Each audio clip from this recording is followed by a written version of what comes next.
আজ আমরা এরকম ১৩ শ্রেণীর হতভাগা মানুষের কথা জানব, যে মানুষগুলোর কোনো বদামলের কারণে, কোনো ত্রুটির কারণে তার কোনো আমলই কবুল হয় না। এর মধ্যে সর্বপ্রথম যে শ্রেণী মানুষের কথা আমরা বলবো তারা হলো কুফুর এবং শিরকে যারা লিপ্ত।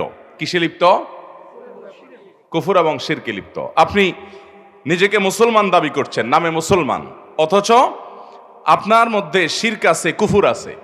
তো এরকম যদি হয় তাহলে শিরক এবং কুফুরে থাকা ব্যক্তি, এই ব্যক্তি যত নেকামল করুক, সে নিজেকে মুসলমান মনে করছে, হয়তো তিনি ৫ ওয়াক্ত নামাজও পড়েন, কিন্তু তার মধ্যে যদি শিরকে আকবর থাকে, কোন শিরিক থাকে, মানে বড় শিরিক, যে শিরকটার কারণে মানুষ ইসলাম থেকে খারিজ হয়ে যায়, তার মধ্যে যদি কুফুরি থাকে, যেটার কারণে মানুষ ইসলাম থেকে খারিজ হয়ে যায়, তাহলে এই ব্যক্তি নিজেকে যত মুসলমান মনে করুক, আমরা সবাই হয়তো মুসলমান তাকে মনে করি, সে হয়তো মসজিদেও আসে, সে হয়তো নামাজও পড়ে, সে হয়তো হজ উমরা করতেও যায়, অথচ তার কোনো আমল, সে নামাজ পড়ুক, রোজা রাখুক, হজ করুক, জাকাত করুক, দান করুক, সাদাকা করুক, তার কোনো আমল আল্লাহর কাছে গ্রহণযোগ্য হয় না। আল্লাহ তাআলা আমাদেরকে এরকম হতভাগ্য মানুষের কাতারে যেন শামিল না করান।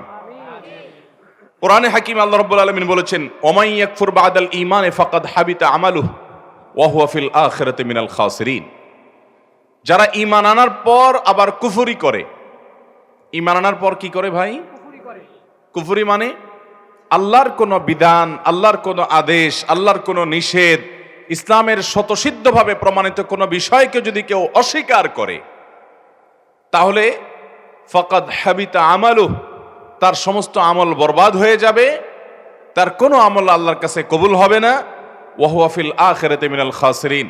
অনেক কষ্ট করে আমল করে যাবে, কিন্তু আখিরাতে যেয়ে দেখবে সে ক্ষতিগ্রস্ত হয়ে গেছে, লুজার হয়ে গেছে, তার কিছুই আল্লাহর কাছে কবুল হয় নাই, এবং কোনো আমল তার আমল নামায় কোনো নেকামল লেখা নেই। এরকম হতভাগা মানুষ আমাদের সমাজে অনেকেই আছেন। আমরা না জেনে হয়তো সে হতভাগ্যদের কাতারে আমরা শামিল হয়ে গেছি। ঠিক একইভাবে যারা শিরকে লিপ্ত হবে, আল্লাহ সুবহানাহু ওয়া তাআলা তাদের সম্পর্কে বলেছেন, লাকাদ উহিয়া ইলাইকা ওয়া ইলাল্লাযীনা মিন ক্বাবলিক লাইন আশরাকতা লায়াহবাতান্না আমালুক। হে রাসূল, আপনি এবং আপনার পূর্বে যত নবী রাসূল এসেছেন, তাদের সবার কাছে কমন একটি ফরমান জারি করা হয়েছে যে আপনি যদি শিরকে লিপ্ত হন, আপনি নিজে যদি শিরকে লিপ্ত হন, লায়াহবাতান্না আমালুক, অবশ্যই আপনার আমল বরবাদ হয়ে যাবে। সমস্ত নবী রাসূলদের কাছে এই কমন ফরমান আল্লাহ সুবহানাহু ওয়া তাআলা দিয়েছেন যে কেউ যদি শিরকে লিপ্ত হয়, তার আমল বরবাদ হয়ে যাবে। ভাইরা আমার, এই দুটি আয়াত প্রমাণ করে ঈমান আনার পর যদি আমরা কুফরি করি, আল্লাহর কোনো বিধানের প্রতি যদি অস্বীকৃতি প্রকাশ করি, জ্ঞাপন করি, বিশ্বাস করি, বা আল্লাহর কোনো বিধিবিধানকে যদি আমরা অবিশ্বাস করি, অস্বীকার করি, তাহলে সেটা হবে কুফরি। যেমন কাদিয়ানীরা ইসলামের স্বতঃসিদ্ধ বিষয় যে মুহাম্মদ সাল্লাল্লাহু আলাইহি সাল্লাম আল্লাহ তাআলার আখিরি নবী এবং রাসূল, তারপরে আর কোন নবী বা রাসূল আসবে না। এখন এই বিষয়টাকে যদি কেউ অস্বীকার করে আর মিথ্যা নবুয়তের কোন দাবিদারকে নবী বা রাসূল হিসাবে স্বীকার করে, বিশ্বাস করে, তাহলে ইসলামের স্বতঃসিদ্ধভাবে প্রমাণিত একটি বিষয়কে সে অস্বীকার করলো, সে কুফরি করলো, আল্লাহর আয়াতকে অস্বীকার করলো, নবী সাল্লাল্লাহু আলাইহি সাল্লামের থেকে মুতাওয়াতির সূত্রে বহু হাদিস, বর্ণিত হাদিসকে সে অস্বীকার করলো। তো এই অস্বীকৃতির কারণে কুফরি করলো। একসময় হয়তো তার ঈমান ছিল, কিন্তু সে যখন কাদিয়ানী ধর্মে যোগ দিয়েছে, সাথে সাথে তার সমস্ত আমল বরবাদ হয়ে গেছে। সে মানুষের খাতায় বা তার নিজের দৃষ্টিতে মুসলমান থাকতে পারে, কিন্তু আল্লাহর খাতায় সে মুসলমান হতে পারে না। তাহলে প্রথম হতভাগা মানুষদের কথা জানলাম, যাদের আমল আবাদত কিছুই কবুল হয় না, কোনো আমল কবুল হবে না। সেটা আর্থিক দান হোক, সেটা হজ উমরা হোক, সেটা কোনো নফল আমল হোক, ফরজ আমল হোক, সেটা শারীরিক ইবাদত হোক, সেটা আর্থিক ইবাদত হোক, কিছুই কবুল হবে না যদি কিসে লিপ্ত থাকে? শিরক এবং কুফরে। আমাদের সমাজে অনেক মানুষ আছে, নিজের সন্তান হয় না, কোনো মাজারে যায়, মাজারওয়ালার কাছে সন্তান দোয়া করে, আশা করে, কামনা করে, মাজারে গিয়ে সেজদা করে, পূজা করে, আছে না নাই? সাথে সাথে সে যেই সেজদা শুধু আল্লাহকে নিবেদন করার কথা, সে গায়রুল্লাহকে সেজদা নিবেদন করার কারণে সে শিরিক করলো। আর শিরকে যখন লিপ্ত হলো, সাথে সাথে তার সমস্ত আমল বরবাদ, এবং তার কোনো নেকামল আর কবুল হবে না যতক্ষণ পর্যন্ত সে তওবা করে তার ভুলকে স্বীকার করে মেনে আল্লাহর কাছে লজ্জিত হয়ে ক্ষমা প্রার্থনা করে ভবিষ্যতে আর কখনো সে শিরক করবে না, কুফর করবে না, এই মর্মে যখন সংকল্প করে। আল্লাহ তাআলা আমাদেরকে এই ভয়াবহ আমল বিধ্বংসী এবং ইবাদত নেকামল কবুল হওয়ার ক্ষেত্রে সবচেয়ে বড় প্রাচীরের মতো, দেয়ালের মতো বাধা শিরক এবং কুফর থেকে বেঁচে থাকার তৌফিক দান করুন। আমাদের অনেক ভাই আছি যারা আমরা শিরকে লিপ্ত না, কিন্তু কুফরে লিপ্ত। কিভাবে কুফরে লিপ্ত? আল্লাহ তাআলার কোনো আদেশ বা কোনো নিষেধ আমার বিবেকে ধরছে না। অনেক তরুণ আছেন, অনেক স্কুল কলেজে পড়ুয়া বন্ধুরা আছেন যে কোরআনের কোনো আদেশ নিষেধ সম্পর্কে তিনি নিজের অবজারভেশন, নিজের লজিক, নিজের যুক্তি সেগুলা দিয়ে তিনি মাপার চেষ্টা করেন আল্লাহর আদেশ নিষেধকে।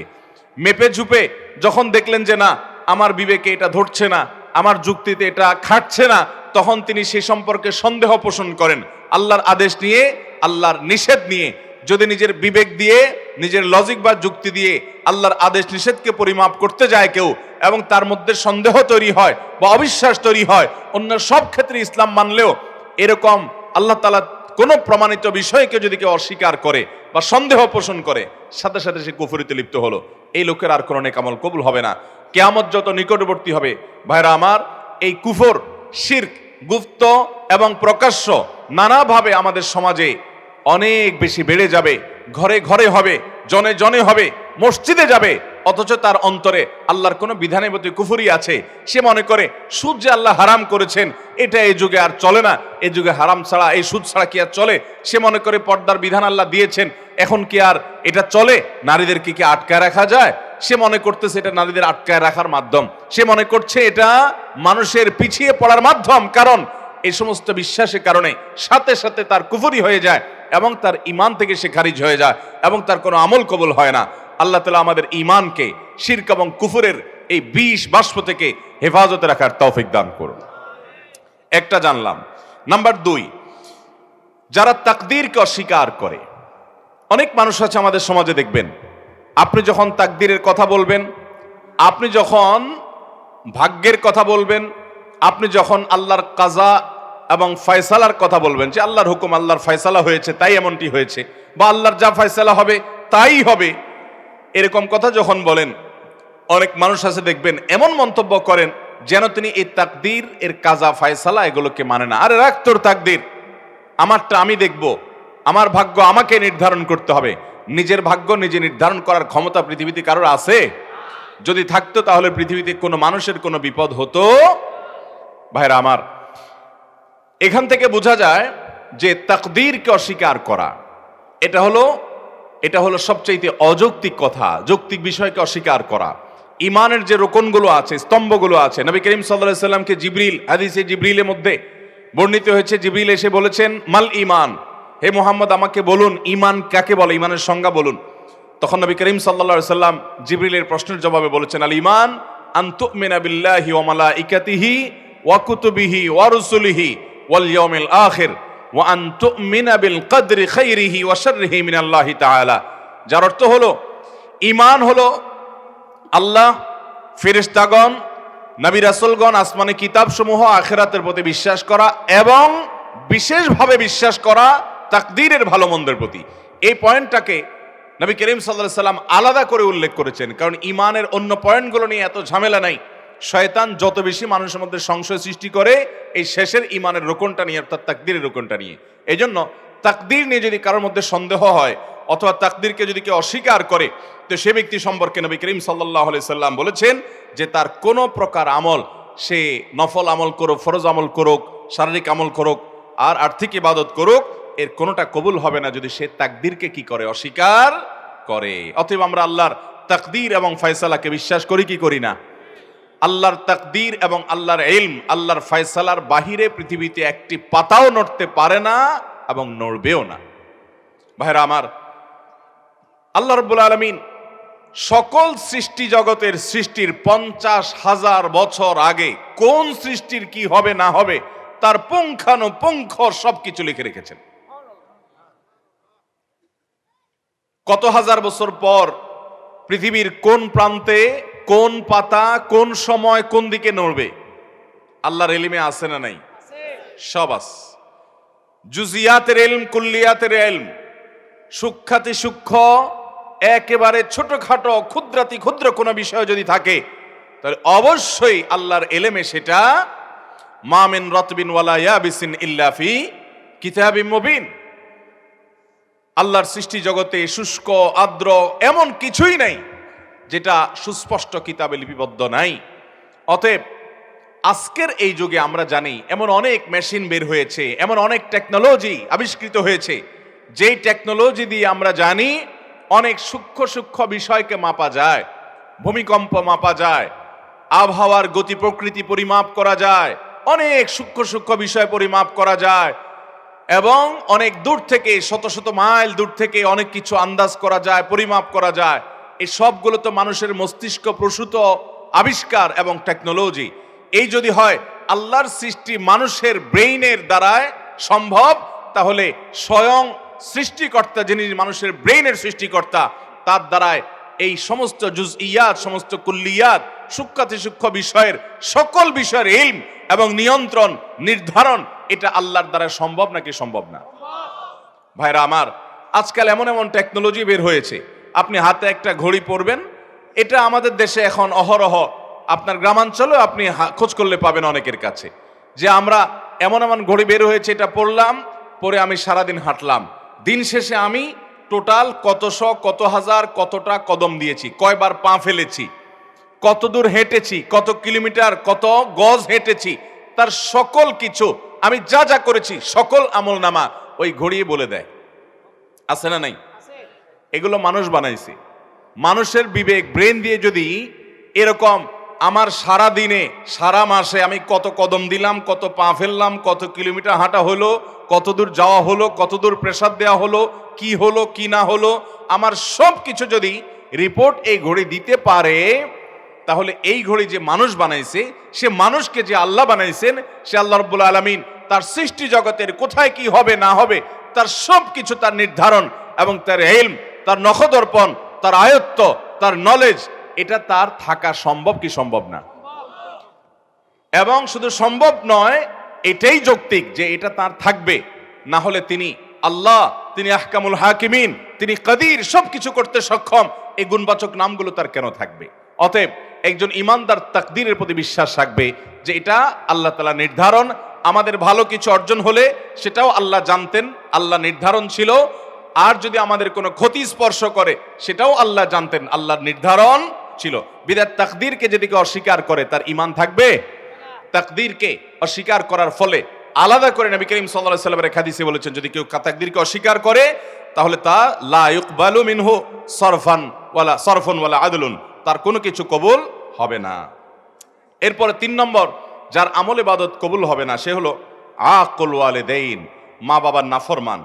এ সম্পর্কে নবী করিম সাল্লাল্লাহু আলাইহি ওয়াসাল্লামের একটি হাদিস বর্ণিত হয়েছে, যে নবী করিম সাল্লাল্লাহু আলাইহি ওয়াসাল্লাম কয়েক ব্যক্তি সম্পর্কে বলেছেন যে এই কয়েক শ্রেণীর মানুষ, এদের সালাত কবুল হবে না, এদের নামাজ কবুল হবে না, এদের ইবাদত বন্দেগী কবুল হবে না। এর মধ্যে এক ব্যক্তি হলো মা বাবার নাফরমান। অনেক ভাইরা আমরা আছি, আমরা মা বাবার নাফরমানি করি। আমি যখন আসছিলাম তখন যিনি আলোচনা করছিলেন সে ভাই গুরুত্বপূর্ণ একটা কথা বলছিলেন, আমি গাড়ি থেকে শুনলাম। সেটা হলো, আমাদের সমাজে আজকাল অনেক নামাজি ছেলেও পাওয়া যায়, কিন্তু বাবা মাকে সালাম দেয় না। আছে না নাই? বাবা মাকে সালাম দিতে যদি লজ্জা হয়, তাহলে এই লজ্জা কুফুরির অঙ্গ। এই লজ্জা কিসের অঙ্গ ভাই? সব লজ্জা কিন্তু ঈমানের অঙ্গ না। যেই লজ্জা আপনাকে হারাম থেকে বাঁচায় ওইটা হলো ঈমানের অঙ্গ, আর যেই লজ্জার কারণে আপনি ভালো কাজ করতে পারেন না, নেক আমল করতে পারেন না, জড়তা তৈরি হয়, বুঝবেন এটা শয়তান তৈরি করছে, এটা ঈমানের অঙ্গ না, এটা কুফুরির অঙ্গ। ওই লজ্জাকে জয় করতে হবে, সে লজ্জাকে কি করতে হবে? অতএব বাবা মাকে সালাম দেব তো ইনশাআল্লাহ, ভাই বোনকে সালাম দেব তো ইনশাআল্লাহ। অনেক ভাই আছেন আমাদের, তিনি খুব ইনোসেন্ট মানুষ, খুব ভদ্র মানুষ, খুবই সভ্য মানুষ, আখলাকি মানুষ, সবার কাছে ভালো, কিন্তু মা বাবার কাছে আসলে সবচেয়ে বেয়াদব। আছে না নাই? ভাইরা আমার, আমাদের তরুণ প্রজন্মের এরকম দুরবস্থা চলছে আজকাল, যে তরুণদেরকে যদি জিজ্ঞাসা করা হয় আল্লাহর জমিনে চোখ বন্ধ করে কিছু হোক বা না হোক, চুন থেকে নুন খসলেই যাকে ঝাড়ি দেওয়া যায় তার নাম কি? মা। সন্দেহ আছে কোনো? আমাদের যুবকদের কাছে এটা এখন ডাল ভাত হয়ে গেছে না? যে অন্য কোথাও ঝাই না চললেও যাকে ঝাড়ি দেয় তিনি কে? মা।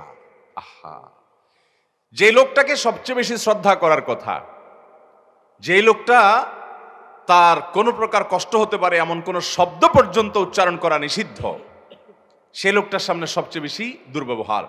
মা বাবার যারা নাফরমানি করে, মা বাবা বলে ডানে যাও, সে যায় বামে।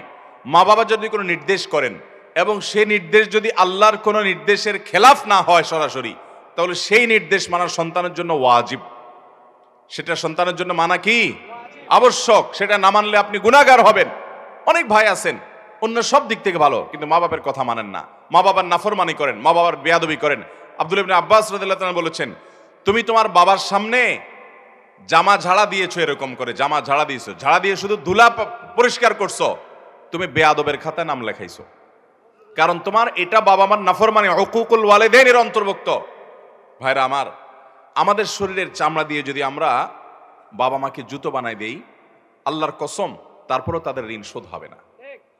তাদের ঋণ আপনি শোধ করতে পারবেন না। আপনার বাপ অনেক খারাপ, আপনার মা অনেক খারাপ, আপনার কিছু করে না, তারা আপনার আরেক ভাইয়ের দিকে খেয়াল রাখে, আপনার দিকে খেয়াল রাখে না, আপনার শত বিচার থাকতে পারে, শত অভিযোগ থাকতে পারে, শুধু আপনার দুনিয়া আসার কারণ এবং মাধ্যম যে তারা হয়েছেন, এই ঋণটা সারা জীবন আপনি আদায় করে শেষ করতে পারবেন না। আল্লাহ তাআলা আমাদেরকে মা বাবার আনুগত্যকারী, মা বাবার হুকুম মান্যওয়ালা সন্তান হওয়ার তৌফিক দান করুন। মা বাবার অনুগত সন্তান হব তো ইনশাআল্লাহ। বাবা মার সামনে মাথা থাকবে নিচু, ভাইরা, মাথা উঁচু হবে না। যদি কখনো জোরে কথা হয়ে যায়, দেরি করবেন না, সাথে সাথে পা জড়িয়ে যেভাবে হোক চোখের পানি ফেলে মাপ চেয়ে নেবেন। আপনার সন্তানদের সামনে, আপনার স্ত্রীর সামনে যদি জোরে কথা বলেন, তো আপনার স্ত্রী সন্তানের সামনে আবার মাপ চাবেন, ঠিক আছে তো ইনশাআল্লাহ? তাদের সামনেই আবার মাপ চাবেন। ভাইরা আমার, মানুষ হিসেবে আমাদের অনেকেরই হয়, আমার আব্বা আম্মার সাথে যদি কখনো আমার জোরে কথা বলা হয়ে গেছে এরকম মনে হয়, যদি আমি কারোর সামনে করেছি, তাদের সামনেই আবার তৎক্ষণাৎ যখন একটু হুঁশ ফিরে আসছে, কি করলাম আমি, সাথে সাথে চোখের পানি ফেলে মাপ চাওয়ার এই অভ্যাস সারা জীবন আমি ধরে রাখছি। যারা বাবা হারিয়েছেন আমার মতো, তারা জানেন যে তাদের মাথার উপর থেকে কত বড় বট গাছ চলে গেছে। পড়ালেখা জানেন না আপনার আব্বা, হয়তো তিনি হয়তো গতানুগতিক শিক্ষায় শিক্ষিতও না, তিনি হয়তো অনেক ডান বামও বুঝেন না, আপনার হয়তো তেমন কোনো উপকারেও আসে না। আপনি এই যুগের ছেলে মেয়ে, আপনার অনেক বুদ্ধিশুদ্ধি, অনেক স্মার্টনেস আছে, ওই বেচারার হয়তো এগুলো কিছুই নেই। এরপরেও সন্তানের জন্য যে দিল থেকে একটা দোয়া আসে, সারা দুনিয়ার সমস্ত হুজুর একসাথে হয়ে দোয়া করলে ওই বাবা মার দোয়ার সমান কোনো দিনই হবে না। কিচ্ছু পড়ালেখা জানার দরকার নাই, মায়ের প্যাচ দিয়া দোয়া করতে জানে সেটাও নাই, সেটারও দরকার নেই। অনেক আয়াত হাদিস জানে, অনেক দোয়া দুরুদ জানে, এরকম কিছুও না। শুধুমাত্র ফেলফেল করে চেয়ে থাকে আর আল্লাহর কাছে সন্তানের কল্যাণ কামনা করে, বাস এইটুকুর দাম শত শত হাজার কোটি টাকার অ্যাসেটের চাইতে বেশি। আল্লাহ আমাদের বাবা মাকে কদর করার তৌফিক দান করুন। বাবা মার অবাধ্য এবং নাফরমান সন্তান, তার সালাত আল্লাহর কাছে কবুল হয় না, তার নেক আমল, তার নামাজ আল্লাহর কাছে কবুল হয় না। ইমাম নবী করিম সাল্লাল্লাহু আলাইহি ওয়াসাল্লামের হাদিস বর্ণিত হয়েছে। এরপর 4 নম্বর, দান করে যে খোঁটা দেয় তার ওই দানটা কবুল হয় না। অন্যান্য আমল কবুল হয়, কিন্তু দানের আমলটা কবুল হয় না। যে দান করে কি করে? খোঁটা দেয়। আমরা যত মানুষ দান করি, বেশিরভাগ মানুষই দেখবেন, বা একটা বড় অংশ দেখবেন আমাদের সমাজে, যারে দান করছে বিশেষ করে মানুষের উপকার করলে, এটা আমরা বিভিন্নভাবে ইনিয়ে বিনিয়ে ইশারা ইঙ্গিতে ঘুরিয়ে ফিরিয়ে বলার চেষ্টা করি। এই রোগটা আমাদের মধ্যে আছে না নাই? আল্লাহ তাআলা কোরআনে কারিমে বলেছেন নেককার মানুষদের পরিচয় কি।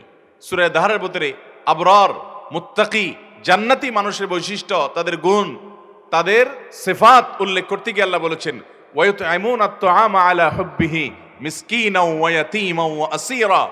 যে নেককার মানুষ হলেন তারা যারা আল্লাহর মহব্বতে মানুষকে খাদ্য দেয়, মিসকিনকে দেয়, বন্দীকে দেয়, এই মানুষগুলোকে দেয়, এবং বলে তারা লা নুরিদু মিনকুম জাযাআও ওয়ালা শুকুরা ইন্নামা নুতঈমুকুম লিওয়াজহিল্লাহ। তোমাদেরকে যা দিয়েছি আল্লাহর কাছে দিয়ে, আল্লাহর জন্য দিয়েছি, তোমাদের কাছ থেকে প্রতিদানও আশা করি না, ফিডব্যাকও আশা করি না, এমনকি থ্যাঙ্কসও আশা করি না। কি আশা করে না? থ্যাঙ্কসও আশা করে না, মানে স্বীকৃতিরও আশা করে না। আমরা অনেককে উপকার করার পর দেখা যায় সে এটা স্বীকারও করে না। সে যে স্বীকার করে না এটা তার দোষ। মাল্লাম ইয়াশকুরিন না ইসলাম ইয়াশকুরিল্লাহ। সে স্বীকার না করার কারণে সে গুনাহগার হবে, কিন্তু আপনি স্বীকারের আশা করবেন না, তার স্বীকার দিয়ে আমি কি করব? আমার তো সওয়াব পাওয়া দরকার কার কাছে? আল্লাহর কাছে। যদি সওয়াব পাওয়ার দরকার হয়, আমি কারোর কাছ থেকে কোনো আশা করব? সে আমাকে চিনেও না এমন একটা ভাব ধরে, কোনো অসুবিধা নেই, তার চেনাচেনিতে কি আসবে যাবে। আমার রব যদি জানেন আমি দিয়েছি এবং তিনি যদি এটা সংরক্ষণ করেন, যথেষ্ট। আর কিছু দরকার আছে? এটা হলো দান। এই দানের সওয়াব পাওয়া যাবে। আর দান করে যার দান করছেন তারে আপনি বিভিন্নভাবে খোঁটা দিলেন, খোঁচাখুচি করে দিলেন না, মানুষ সামনে বলে বেড়ালেন, অথবা সে যেন স্বীকৃতি দেয় এটার আশায় বসে থাকলেন, তাহলে আপনার এই আমলের সওয়াব আল্লাহর কাছে পাবেন না। এই দান আল্লাহর কাছে কবুল হবে। আমার দেশে অনেক মানুষ আছে মসজিদ মাদ্রাসায় দান করে, কিন্তু উনি আশা করে ওনার নামটা মাইকে হুজুর জোর করে বলে দেখ। আছে না নাই? যদি তার উদ্দেশ্য থাকে যে আমারটা শুনে আমার আরেক বন্ধু দিবে, আরেকজন দিবে, উৎসাহিত করব অন্যদেরকে, তাহলে ঠিক আছে, সেটা হলে জায়েজ আছে। কারণ আল্লাহ তাআলা কোরআনে কারিমে বলেছেন যে ইন তুখফুস সাদাকাত ফানিআম্মা হিয়া। তার আগে অংশটা কি? ইন তুবদুস সাদাকাতি ফানিআম্মা হিয়া ওয়া ইন তুখফুহা ওয়া তুতুহাল ফুকারা ইলা আখিল আয়া। যদি দান প্রকাশ্যে করো, অর্থাৎ অন্যকে উৎসাহিত করার উদ্দেশ্যে, তাহলে তো অনেক ভালো। আর যদি গোপনে করো, যাতে করে তোমার ইখলাসের কোনো ঘাটতি না হয়, তো সেই দানেরও আল্লাহ তাআলা প্রশংসা করেছেন। এটা নিয়তের উপর নির্ভর করবে। আমি যখন ঢাকা এক মসজিদে নামাজ পড়াই, 2002-03 সন এরকম সময় হবে, তখন আমার এক মুসল্লি মসজিদের ওই আল্লাহর বান্দা একটা কাগজ লিখে দিয়েছেন আমার কাছে। কাগজে লেখা ছিল যে হুজুর আমি মসজিদে এত টাকা আজকে দিলাম, একটু আমার জন্য দোয়া করতে বলেন মুসল্লিদেরকে। তো আমি নামাজের পরে বলে দিলাম, জুমার পরে, যে আল্লাহর এক বান্দা তিনি মসজিদে এত টাকা দান করছেন, আপনারা ওনার জন্য দোয়া করেন, আল্লাহ তার দানকে কবুল করেন, তার জন্য খায়রে ফয়সালা করেন, দোয়া করে দিয়েন। এটা আমি ঘোষণা দিলাম। এরপরে সুন্নত নামাজ যখন শেষ হলো, ওই লোকটা এসে আমাকে বলল, হুজুর আমি চিরকুটটা দিয়েছি, আপনি আমাকে চিনেন, আবার নিচে লিখেও দিয়েছি বিনীত অমুক, কিন্তু আপনি বললেন কি এক আল্লাহর বান্দা দান করছে, আপনারা দোয়া করিয়েন। আমার নামটা বললে কি আপনার কোনো গুনাহ হইতো? তো আমি বললাম, ভাই আপনার নামটা নিলে গুনাহ হইতো না, এটা ঠিক বলছেন, কিন্তু আপনার নামটা নিলে কোনো সওয়াব হইতো না। কোনো সওয়াব হইতো? বরং আপনার আমলটা নষ্ট হইতো কিনা, অহংকার আসতো কিনা, সে আশঙ্কা ছিল। এটা আপনার জন্য আরো ভালো হয়েছে। অনেকে দেখবেন মসজিদে ফ্যান একটা দিয়ে লেখা দেয় সৌজন্যে অমুক, সে মনে করে আল্লাহর ফেরেশতারা ঠাওর পায় না, না পায়, এটা লিখে দিই। কারণ কার সওয়াব কোথায় লিখে দেয় ফেরেশতারা? ফেরেশতাদের সম্পর্কে এরকম জাহালত, এরকম অজ্ঞতা যদি থাকে, তাহলে তো ঈমান নিয়ে টানাটানি হবে। ভাইরা আমার, তাহলে আমাদের দান হবে কার জন্য? দান করে কোনোদিন যাকে দান করেছি তাকে কখনো আর সে বিষয়ে বলতে যাব। বড় রিস্কি একটা আমল ভাই, বড় খাতরাই আমল। আম্মা জান আয়েশা রাদিয়াল্লাহু তাআলা আনহা বলেছেন, নবী করিম সাল্লাল্লাহু আলাইহি ওয়াসাল্লাম এই মাস আসলে প্রচুর পরিমাণে দান করতেন। অন্য সময় দানশীল ছিলেন, রমজান আসলে তার দানশীলতা অনেক বেড়ে যেত। অতএব আমরা দান করব, কিন্তু দান করব আমাদের এক হাত জানবে, আরেক হাতও টের পাবে না। এমনকি এমন কিছু দান তো অবশ্যই থাকা উচিত যে আপনার স্ত্রী পর্যন্ত জানবে না, কেউ জানবে না। আল্লাহ আমাদেরকে সেভাবে দান করার তৌফিক দান করুন। মাইক বন্ধ হয়েছে এটা? আচ্ছা গেছে, মাইকম্যান গেছে, একটু সবর করেন আপনারা, শোনা যায় না কথা পিছনে যায় তো, তার কি সবর করেন। মাইকম্যান যান, একটু দেখেন ওই সামনের মাইকটা বোধহয় আওয়াজ বন্ধ হয়ে গেছে। তাহলে ভাই, যাদের আমল কবুল হয় না সে মানুষগুলোর 4 নম্বর মানুষ বলেছি, যারা দান করে মানুষকে খোটা দেয়, তাদের অন্যান্য আমল কবুল হয়, কিন্তু দানের আমলটা কবুল হয় না। 5 নম্বর, ওই কপাল পোড়া এবং হতভাগা মানুষ যার কোনো আমল ইবাদত কিছুই কবুল হবে না, সে হলো নবী করিম সাল্লাল্লাহু আলাইহি সাল্লামের শহর মদিনায় মুনাওয়ারায় যে হারামে যে ফাসাদ সৃষ্টি করে, ফিতনা সৃষ্টি করে, অশান্তি সৃষ্টি করে, হাঙ্গামা করে, গন্ডগোল ফাসাদ করে।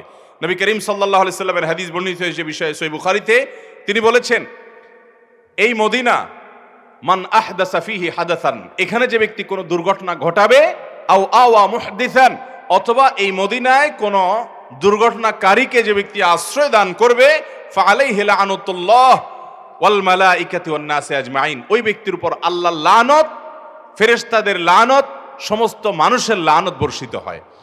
এবং লা ইকবালু মিনহু ইয়াউমাল কিয়ামাতি সালাতুন ওয়া সরফুন ওয়ালা আদলুন, কিয়ামতের দিন তার কোন আমল আল্লাহর কাছে কবুল হবে। অতএব মদিনা আমরা যখন যাওয়ার তৌফিক হবে, যার যখন যাওয়ার তৌফিক হবে, মদিনা শরীফের আদব লেহাজ বজায় রাখবো যথাসম্ভব।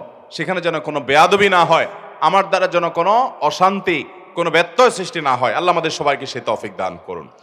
তাহলে 5 নম্বর আমরা পেয়ে গেলাম, যে ব্যক্তি মদিনায় মসজিদে নববীতে বা মসজিদে নববী শুধু নয়, হারামের যে এরিয়া মদিনাতে, এই এরিয়ার মধ্যে যে ব্যক্তি অশান্তি সৃষ্টি করে, ফাসাদ সৃষ্টি করে, এই ব্যক্তির আমল ইবাদত কিছু কবুল হয় না। নাম্বার 6, 2 ভাই আপন, তারা যদি নিজেরা ঝগড়া লিপ্ত হয়, গন্ডগোল, ফাসাদ, মারামারিতে, কাটাকাটিতে লিপ্ত হয়, তো এই 2 জনের ইবাদত কবুল হয় না।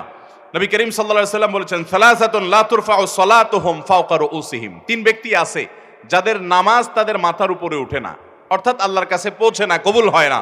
কারা? সেই ব্যক্তিগুলো হলো ওই ব্যক্তি, 3 ব্যক্তির কথা নবী সাল্লাল্লাহু আলাইহি ওয়াসাল্লাম বলেছেন। এর ভিতরে এক ব্যক্তি হলো ওই ব্যক্তি ইখওয়ানে মুতাসারিমান, 2 ভাই যারা নিজেরা গন্ডগোল, মারামারিতে লিপ্ত, আপন ভাই মারামারিতে লিপ্ত, অথচ আবার আমল ইবাদতও করে, নামাজ কালামও পড়ে। এরকম আছে না নাই? আছে না নাই বলেন? তো এরকম আমল ইবাদত করে কি লাভ হবে? ভাই মাইকম্যান যায় নাই করে, মাইকেলা ভাই ওই মাইক নষ্ট হয়েছে, কথা শোনো নাই তোমরা? গেছে, কাজ করতেছে? আচ্ছা আচ্ছা, কাজ করতেছে ভাই, সবর করি, টেকনিক্যাল জিনিস তো নষ্ট হতেই পারে। মাইকম্যান ভাই খুব দ্রুত কাজ করেন আপনি। আপনারা শুনতে পাচ্ছেন না পেছন থেকে? একটু সবর করি, একটু সবর করি, আমি একটু মুখ কাছে নিয়ে বলতেছি, একটু সবর করেন আপনারা। মাইকেলা ভাই কাজ করে যাচ্ছে। তাহলে ভাই, যাদের আমল ইবাদত কবুল হয় না, কয় প্রকারের মানুষের কথা বললাম এ পর্যন্ত? 6 প্রকারের কথা বললাম। আবারও এই 6টাকে আমরা রিভাইজ দিয়ে আসুন। প্রথম হলো যে কুফর এবং শিরকে লিপ্ত, তার কোন প্রকার আমল ইবাদত কবুল।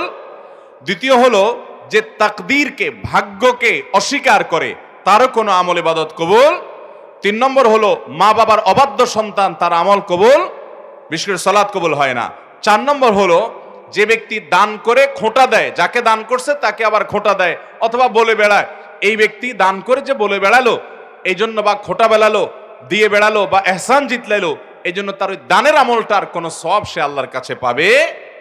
5 নম্বর হলো মসজিদে নববী এবং তাকে ঘিরে যে হারাম আছে, মদিনা মুনাওয়ারা আছে, নবীজি সাল্লাল্লাহু আলাইহি সাল্লামের যে শহর মোবারক আছে, এখানে যারা অশান্তি সৃষ্টি করবে, ফাসাদ সৃষ্টি করবে এবং ব্যত্যয় করবে, এই মানুষগুলোর আমল ইবাদত কবুল হবে।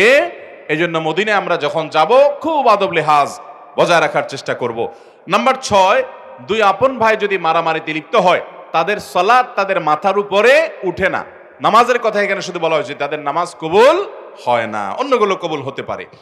7 নম্বর, ওই একই হাদিস যেটি ইবনে মাজাহ বর্ণিত হয়েছে, যে 3 ব্যক্তির নামাজ তাদের মাথার উপর উঠে না, তাদের মধ্যে আরেক ব্যক্তির কথা 7 নম্বরে বর্ণিত হয়েছে। সে হলো সেই ইমাম, যে ইমাম মানুষের ইমামতি করে অথচ মানুষ তার উপরে যুক্তিসঙ্গত কারণে অসন্তুষ্ট। এরকম অনেক ইমাম আছে না নাই? এখানে বড় ইমামতের ইমামও হতে পারে, ছোট ইমামতের ইমামও হতে পারে। বড় ইমামতের ইমাম মানে রাষ্ট্র শাসক, শাসন করে, কোন অঞ্চলের শাসন করে, যে কোনো পর্যায়ের শাসক। আর ছোট ইমামতের ইমাম মানে হলো ওয়াক্তিয়া নামাজের ইমামতের ইমাম। যে কোনো ইমাম হোক না কেন, তিনি নেতৃত্ব দিচ্ছেন, তিনি মানুষের নেতা হয়েছেন, তিনি ইমামতি করছেন, অথচ যারা তার পিছনে অনুসরণ করছেন তারা যুক্তিসঙ্গত কারণে তার উপর অসন্তুষ্ট। অযৌক্তিক কারণে তো বাংলাদেশের সীমার উপরেই কম বেশি মুসল্লিরা অসন্তুষ্ট আছে না নাই? হুজুরদের উপরে শতভাগ সন্তুষ্ট এরকম মুসল্লি, এরকম মসজিদ পাওয়া যাবে না। তাছাড়া হুজুররাও মানুষ শতভাগ সন্তুষ্ট হওয়া সম্ভব না। কিন্তু যৌক্তিক কারণে বেশিরভাগ মুসল্লি বা সব মুসল্লিরাই অসন্তুষ্ট, কিন্তু হুজুরের খুঁটির জোর বেশি, গায়ের জোর বেশি, এই জন্য হুজুরের সরানো যায় না। এরকম কিছু হুজুর আছে না নাই? অথচ ওই হুজুর অনেক নাজায়েজ কাজে লিপ্ত, মানুষ ভয় বলতেও পারে না, কারণ হুজুর বড় বড় পাওয়ার আল্লাহদের সাথে হাত রাখে। আছে না নাই? তো এইরকম হুজুর, তাদেরও এই সালাত তাদের মাথার উপরে উঠবে না, আল্লাহর কাছে যাবে না, তাদের নামাজ কবুল হবে না। ইবনে মাজাহ শরীফের হাদিস বলতেছে। তাহলে সেই ইমাম, যে ইমামের উপরে তার অনুসারীরা অসন্তুষ্ট যৌক্তিক কারণে, তার আমল কবুল হবে না। 8 নম্বর হলেন ওই নারী, যেই নারী রাত্রি যাপন করেছেন অথচ তার স্বামী তার উপরে যৌক্তিক কারণে অসন্তুষ্ট। অযৌক্তিক কারণে স্বামী অসন্তুষ্ট হলে ওইটার কারণে স্ত্রীর আমল ইবাদত কবুল হবে না, ব্যাপারটা সেরকম নয়। যদি যৌক্তিক কারণে তার স্বামী তার উপরে অসন্তুষ্ট থাকে এবং তিনি ওই অবস্থায় তেড়ামি করে রাত পার করে দেন, তাহলে এ আল্লাহর বান্দি তার সালাত তার মাথার উপরে উঠবে না। এটাও ইবনে মাজার হাদিসে বর্ণিত আছে। তাহলে 8 নম্বর পেলাম সেই নারী যে নারী রাত্রি যাপন করেছেন অথচ তার স্বামী তার উপরে যৌক্তিক কারণে অসন্তুষ্ট। এরপর তিরমিজির বর্ণিত হাদিসে আমরা জানি 9 নম্বর শ্রেণী মানুষের কথা যার আমল ইবাদত কবুল হবে না, বিশেষ করে সালাত কবুল হবে না, সে হলো ওই কৃতদাস, যে কৃতদাস সে কোনো ন্যায্য বা শরীয়গ্রাহ্য কারণ ছাড়া যে তার মালিক থেকে ভেগে গেছে। এই ব্যক্তি সম্পর্কে নবী সাল্লাল্লাহু আলাইহি ওয়াসাল্লাম হাদিসে আসছে যে এই ব্যক্তি ফিরে আসা পর্যন্ত হাত্তা ইয়ারজা, তার সালাত তার ইবাদত আল্লাহর কাছে কবুল হয় না। তাহলে 9 নম্বর হলো যে ব্যক্তি তার মালিক থেকে যৌক্তিক কারণ ছাড়া ভেগে গেছে, তার আমল ইবাদত তার সালাত কবুল হয় না। এবং 10 নম্বর হলেন ওই নারী যেই নারী বাসা থেকে বের হয়েছেন সুগন্ধি মেখে। আজকাল আমাদের অনেক মুসলমান মেয়েরা আছেন, আমাদের অনেক মা বোনরা আছেন যে অনেক পারফিউম ব্যবহার করে, অনেক সুগন্ধিযুক্ত প্রসাধনী ব্যবহার করে তার আশপাশের পুরো পরিবেশটাকে মোহিত করে ফেলছে সুগন্ধি দিয়ে, সেটা ব্যবহার করে তিনি বের হচ্ছেন। এই সুগন্ধি যতজনের নাকে যাচ্ছে তারা ফিতনায় পতিত হচ্ছে, তারা কল্পনার জেনায় লিপ্ত হচ্ছে, তারা গুনাহগার হচ্ছে, সমাজ অস্থিতিশীল হচ্ছে, ফাসাদের দিকে যাচ্ছে। এরকম অনেক মা বোন আমাদের আছেন না নাই? এই সমস্ত মা বোনদের অনেকে আছেন নামাজও পড়তে যান, এভাবে সুগন্ধি ব্যবহার করে তিনি বাজারে গেলে অন্যান্য কাজ করলে তার পরিণাম কি হবে সেটা তো পরের কথা।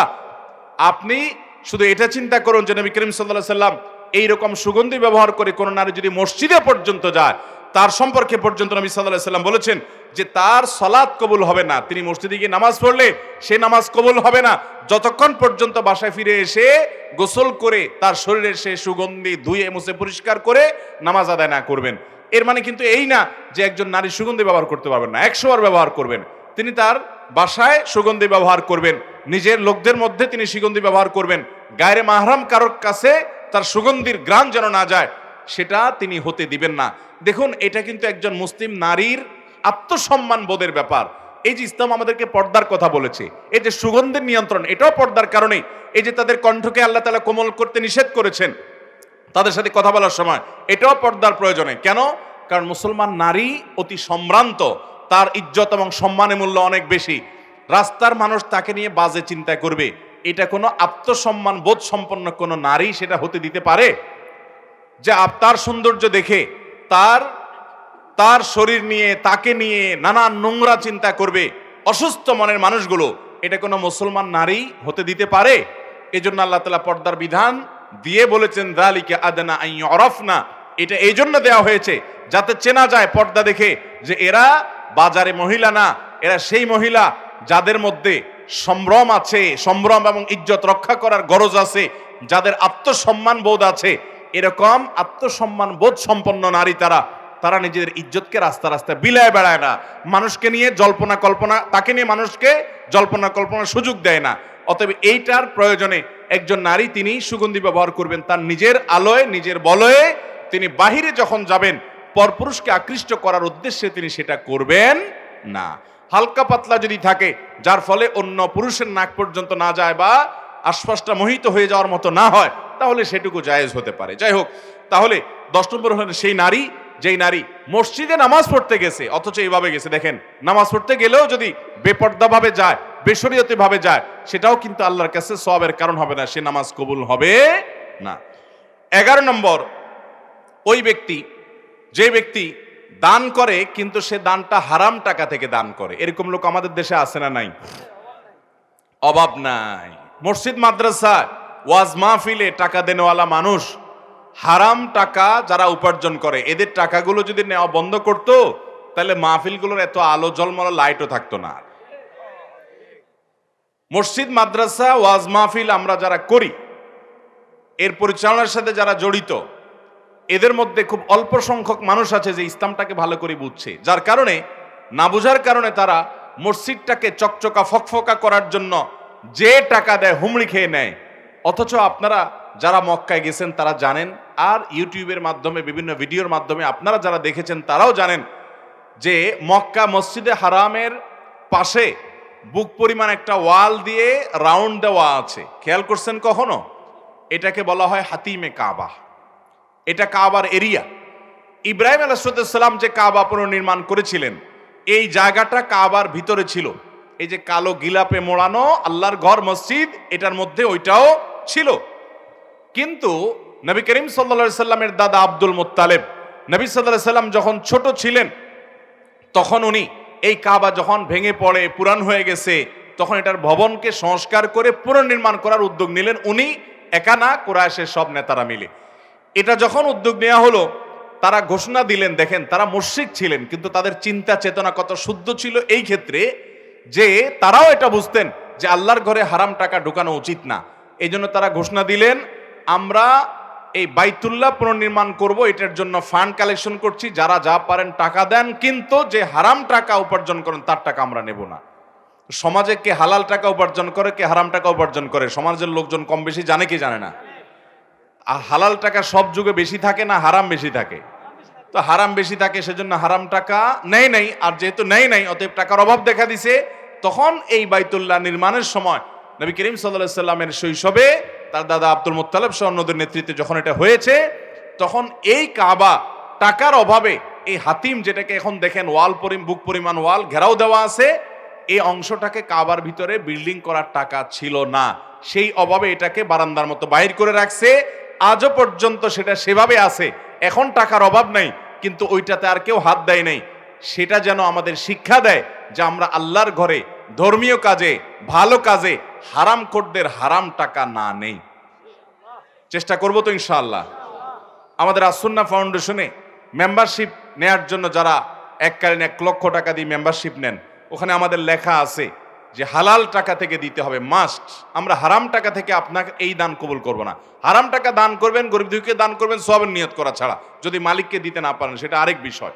কিন্তু আল্লাহর ঘর দ্বীনি কাজ যত বেশি হালাল টাকা ইনভলভ হবে তত বেশি মানুষের ঈমান আমল মজবুত হবে, ওই প্রতিষ্ঠান থেকে মানুষের হেদায়েত তত বেশি হবে।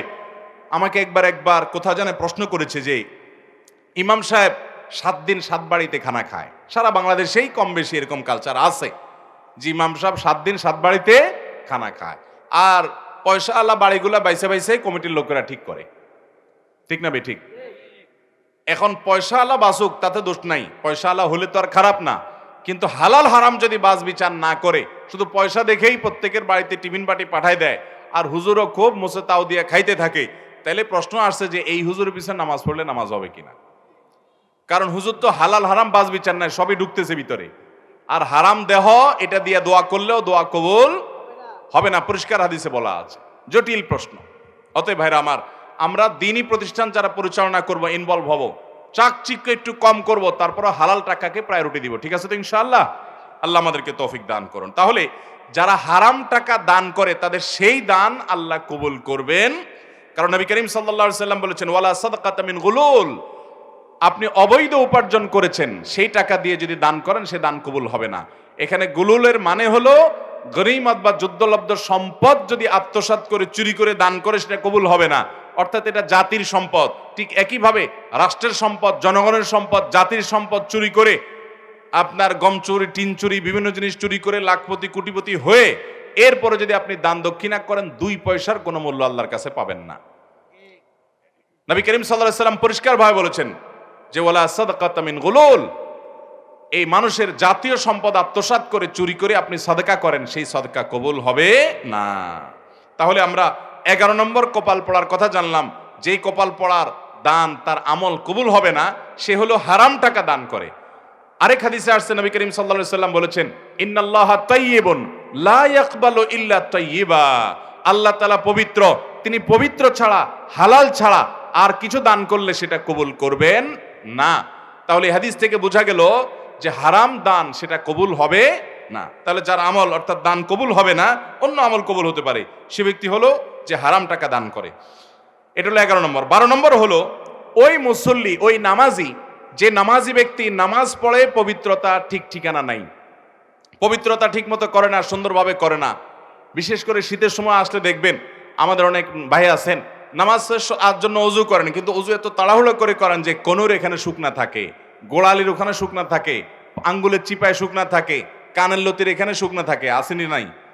নবী করিম সাল্লাল্লাহু আলাইহি সাল্লাম বলেছেন ওয়াইলুল লিল আকাবি মিনান নার, তোমাদের পায়ের গিরা গোড়ালি এগুলোকে জাহান্নামের আগুন থেকে বাঁচাও। তার মানে কি? ভালো করে ডলে ডলে ধুয়ে তারপরে অজুকে পূর্ণাঙ্গ করো। অজুর যত নির্দেশ আছে ওলামায়ে কেরাম বলতে পারবেন অজু সম্পর্কিত যত নির্দেশ নবী করিম সাল্লাল্লাহু আলাইহি সাল্লামের আছে তার সবগুলোতে একটা শব্দ আছে, সেটা হলো ইসবাগুল ওযু, আসবিগুল ওযু। তার মানে আকমিলুল ওযু, অর্থাৎ অজুকে পরিপূর্ণভাবে করো, উত্তম রূপে করো, ভালোভাবে করো। অজু ভালোভাবে করার মানে এই না যে পানি এক বালতি খরচ করেন। পানি খরচ করবেন কম, কিন্তু কোনো জায়গায় শুকনা থাকতে পারবে না, ভালো করে ডলে দিতে হবে। তো যদি কেউ অজু অপূর্ণাঙ্গ রাখে, শুকনা রাখে, বা ভালো করে পবিত্রতা অর্জন না করে, ওই ব্যক্তি ওই অজু নিয়ে নামাজ পড়লে সে নামাজ কবুল হবে না। অন্য আমল কবুল হবে, কিন্তু তার নামাজ কবুল হবে না। কারণ নবী করিম সাল্লাল্লাহু আলাইহি সাল্লাম বলেছেন যে লা তুকবালু সালাতুন মিন গায়রি তাহুরিন, পবিত্রতা ছাড়া কোনো নামাজ কবুল হবে না। অতএব ফরজ গোসল ঠিকমতো করতে হবে, অজুটা ঠিকমতো করতে হবে, নাহলে ওই নামাজ কবুল হবে না। তাহলে যার আমল অর্থাৎ নামাজ কবুল হয় না সে হতভাগা মানুষ। তার 12 নম্বর আমরা পাইলাম যে পবিত্রতা অর্জন করা ছাড়া কিংবা অপূর্ণাঙ্গ পবিত্রতা নিয়ে নামাজ পড়ে, তার নামাজ কবুল হবে না। 13 নম্বর এবং সর্বশেষ হলো, যেই নারী নামাজ পড়ে, প্রাপ্তবয়স্কা নারী, অথচ তার মাথায় ওড়না নাই, যেভাবে ওড়না দেওয়া দরকার, অর্থাৎ নামাজের জন্য যতটুকু সতর ঢাকা দরকার ততটুকু যদি ঢাকা না থাকে, তাহলে তারও কি হবে না, ওই নামাজ কবুল হবে না। তিরমিজি হাদিসে আসছে নবী করিম সাল্লাল্লাহু আলাইহি সাল্লাম বলেছেন লা তুকবালু সালাতু হাইদিন ইল্লা বিল খিমার, একজন প্রাপ্তবয়স্কা নারী তিনি খেমার অর্থাৎ ওড়না ছাড়া, অর্থাৎ সতর পরিপূর্ণভাবে ঢাকা ছাড়া নামাজ পড়লে নামাজ হবে না। আমাদের বাংলাদেশে গ্রামে শহরে এখনো হাজার হাজার মা বোন আছেন, নামাজ হয় না, নামাজ হয় না। আপনার আশেপাশে আপনার মা চাচি, আপনার যারা যারা নামাজ পড়ে, বিশেষ করে আপনার মাহরাম নারী যারা, আপনার মা বোন, তাদের নামাজের দিকে একটু খেয়াল রাখেন। অনেকে আছেন সালাত আদায় করেন, কিন্তু সালাত হয় না। কেন হয় না? ধরুন তিনি শাড়ি পরে সালাত আদায় করছেন, কোনো অসুবিধা নেই, শাড়ি পরে পড়েন, 3 পিস পরে পড়েন, অথবা আপনি মেক্সি পরে পড়েন। উদ্দেশ্য হলো, মূল বিষয়টা হলো সলাতের মধ্যে সতর ঢাকতে হবে। পুরুষের জন্য সলাতের সতর হলো নাভি থেকে হাঁটু পর্যন্ত, আর কাঁধও যেন খোলা না থাকে সে মর্মে হাদিসে আছে পুরুষের জন্য নির্দেশনা। কিন্তু নারীর সলাতের জন্য তার সতর হলো মাথা থেকে পা পর্যন্ত, মুখমণ্ডল, 2 হাতের কবজি এবং পায়ের তলা, এগুলা ছাড়া তার পুরো শরীর তাকে ঢাকতে হবে। এখন যদি শুধুমাত্র একটা শাড়ি পরে মাথার উপরে ওড়না টেনে দেয়, অথবা একটা সাধারণ ওড়না পরে কোনো রকম টেনে দেয়, তাহলে গলা, তারপরে চুল, চুলের বড় অংশ, তারপরে মাথার কপালের উপর দিককার চুল, তারপরে এদিককার আশেপাশের অংশ, এগুলো দেখা যাবে কি যাবে না? অনেক সময় দেখা যাবে যে পেট পিটের অংশ দেখা যাচ্ছে, হাতের গোছা, এগুলো রুকুতেছে উঠা নামার সময় শাড়ি সরে যায়, এগুলো দেখা যাবে। তো এগুলো যদি পুরো নামাজে খোলা থাকে তাহলে নামাজ হবে না। আমাদের অনেক বোনরা জানে না, অনেক মহিলারা জানে না, অনেক মারা জানে না। আজকাল অনেক নামাজের ওড়না বের হয়েছে মাশাআল্লাহ, যে ওড়না মাথা থেকে পা পর্যন্ত পুরো শরীরকে ঢেকে দেয়। ওইটার ভিতরে আপনি যদি তাদেরকে ওইটা দেন নামাজের জন্য, তাহলে ওইটার ভিতরে নামাজ পড়লে আর এগুলো কোনোটা খোলা থাকে না। তার ভিতরে এবার শাড়ি থাকুক, অন্য কিছু থাকুক, উপর দিয়ে ওড়না মাথা থেকে পা পর্যন্ত ঢেকে ফেললেন। তো এই যে পুরো শরীর সতর ঢাকতে হয় নামাজের মধ্যে, অনেক মহিলারা জানেন না, তাদের নামাজ হয় না। তো এদের এই নামাজ আল্লাহর কাছে কবুল হবে না, যে নামাজের সতর ভালো করে ঢাকা হয় নাই। তাহলে 13 শ্রেণীর মানুষের কথা আমরা জানলাম। আবারও এক নজরে বলে দিচ্ছি। নাম্বার 1, যারা কুফর এবং শিরকে লিপ্ত, তাদের কোনো আমলই কবুল হবে না। নামাজ না, শুধু কোনো আমলই কবুল হবে না যদি শিরকে আকবর এবং কুফরে আকবরে লিপ্ত হয়। আর 2 নম্বর হলো যারা তাকদীরকে অস্বীকার করে, এদের সম্পর্কে নবী করিম সাল্লাল্লাহু আলাইহি ওয়াসাল্লাম হাদিস আছে যে মুনকিরুম বিল কদর, কদরের অস্বীকারী এই ব্যক্তির সালাত, এই ব্যক্তির ইবাদত, এই ব্যক্তির আমল আল্লাহর কাছে কবুল হবে না কোনো। নাম্বার 3, মা বাবার অবাধ্য এবং নাফরমান সন্তান, মা বাবার সাথে বেয়াদবি করে, কথা মানে না, আদব লেহাজ করে না, মা বাবার নাফরমান, উকুকুল ওয়ালিদাইনের কবিরা গুনাহে লিপ্ত, এই পাপিষ্ট, এই অপরাধী নরধম, তার আমল, তার সালাত আল্লাহর কাছে কবুল হবে না। নাম্বার 4, যে ব্যক্তি কাউকে দান করে আবার খোঁটা দেয়, দান করে বলে বেড়ায়, গল্প দিয়ে বেড়ায়, যাকে দান করে তাকে ছোট বানায় রাখে সব সময়, তার কাছে কৃতজ্ঞতা আদায় করে নেয়, স্বীকৃতি আদায় করার জন্য চেষ্টা করে, অর্থাৎ এক কথায় খোঁচাখুচি করে এবং খোঁটা দিয়ে বেড়ায়, দান করে আবার যাকে দান করছে তাকে কষ্ট দেয়। আল্লাহ মাফ করুক আমাদেরকে সে মান্নান, অর্থাৎ এই রকম ব্যক্তি দান করে খোটাখুটি দেয়, তার ওই দানের আমলটা আল্লাহর কাছে কবুল হবে না। 4 নম্বর। 5 নম্বর হলো মসজিদে নববীর আশেপাশের যে এলাকা, অর্থাৎ হারামের যে এলাকা মদিনার, সেখানে যদি কেউ কোনো প্রকার অশান্তি সৃষ্টি করে, ফাসাদ সৃষ্টি করে, এই ব্যক্তি অথবা ফাসাদ সৃষ্টিকারীকে যদি কেউ আশ্রয় দেয়, এই ব্যক্তির কোনো আমল ইবাদত কবুল হবে না।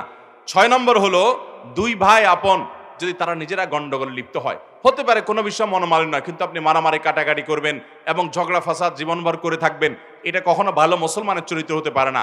আপনাকে ছাড় দিতে হবে, আপনার ভুল নাই, তারপর আপনি ছাড় দেন, ভাইয়ের সাথে মিশার চেষ্টা করেন, আপনি অন্তত গন্ডগোল বাড়ায়েন না। যদি না করেন তাহলে এই ব্যক্তিরও নবী করিম সাল্লাল্লাহু আলাইহি ওয়াসাল্লামের হাদিসের আলোকে আমরা জানি তারও কি হবে না, আল্লাহর কাছে তার সালাত তার মাথার উপরে উঠবে না, তার নামাজটা কবুল হবে না। 7 নম্বর হলো সেই ইমাম যে ইমামের উপরে তার মুক্তাদিরা তার অনুসারীরা যৌক্তিক কারণে অসন্তুষ্ট, তার নামাজও তার মাথার উপর উঠবে না, অন্য আমল কবুল হতে পারে। 8 নম্বর হলো সেই নারী যে নারী রাত্রি যাপন করেছে অথচ তার স্বামী তার উপরে কিনা সন্তুষ্ট না যৌক্তিক কারণে, তাহলে সেইটাকে যদি পাত্তা না দিয়ে এবার পড়ে থাকে তাহলে আল্লাহ রাব্বুল আলামিনের কাছে তার সে নামাজের সওয়াব পৌঁছায় না, এটা মাথার উপরে যায় না। আর 9 নম্বর হলেন ওই কৃতদাস, তিরমিজি বর্ণনা অনুযায়ী যে দাস যে অধীনস্থ তার মালিকের কাছ থেকে অন্যায্য কোনো কারণ ছাড়া, মানে শরিয়াগ্রাহ্য কারণ ছাড়া সে পলায়ন করেছে, তার উপরও একই কথা প্রযোজ্য, তার সালাত উপরে যাবে না বা তার সালাত কবুল হবে না। এরপর 10 নম্বর হলো ওই নারী যেই নারী মসজিদে গেছে নামাজ পড়ার জন্য কিন্তু সুগন্ধি মাখায় গেছে, আশপাশে মানুষকে ফিতনা ফেলতেছে, এত ভারী পারফিউম, স্প্রে, আতর ইত্যাদি ব্যবহার করে, প্রসাধন ইত্যাদি ব্যবহার করে গেছে যে আশপাশে মানুষের নাকে তার ঘ্রাণ যায়, এই নারী গুনাহগার। এমনকি নামাজ যদি পড়তে যায় তার নামাজ কবুল হবে না যতক্ষণ মধ্যে সে ফিরে এসে এটা দূর না করে। তিনি যেটা করতে পারেন শরীয়তের গণ্ডির মধ্যে থেকে সেটা অবশ্যই সুগন্ধি ব্যবহার করতে পারেন, অর্থাৎ বাসা বাড়িতে। আর 12 নম্বর হলেন ওই হতভাগা ব্যক্তি যিনি দান করেন হারাম টাকা থেকে, তার ওই দান আল্লাহর কাছে কবুল হবে না। 11 নম্বর এটা। 12 নম্বর হলেন ওই নামাজি ব্যক্তি যে ব্যক্তি নামাজ পড়ে কিন্তু পবিত্রতাটা ভালো করে করে না, তার নামাজের আমলটা কবুল হবে না।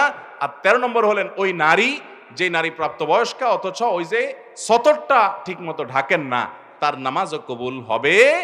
আল্লাহ তাআলা আমাদের সমস্ত আমল ইবাদত কষ্ট করে যেগুলো আমরা করি, এই যে এসে ওয়াজ মাহফিলে আসলেন, কথা শুনলেন, বসলেন, আপনাকে কেউ টাকা পয়সা দিবে এখানে ভাই? নিজের গরজে নিজের খরচে অনেক কষ্ট করে আসলেন, একটু দিনই কথা শুনলেন, এই আমলটা আপনার আমল নামায় যুক্ত হোক, আমি চাই কি চাই না বলেন?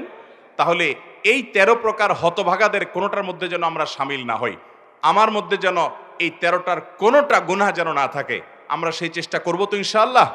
আল্লাহ আমাদের সবাইকে সেরকম নেককার, সেরকম আমলওয়ালা, আমার আমলের হেফাজত করনেওয়ালা, এখলাসওয়ালা, নেককার এবং ইমানদার মুত্তাকি মানুষ হওয়ার তৌফিক দান করুন।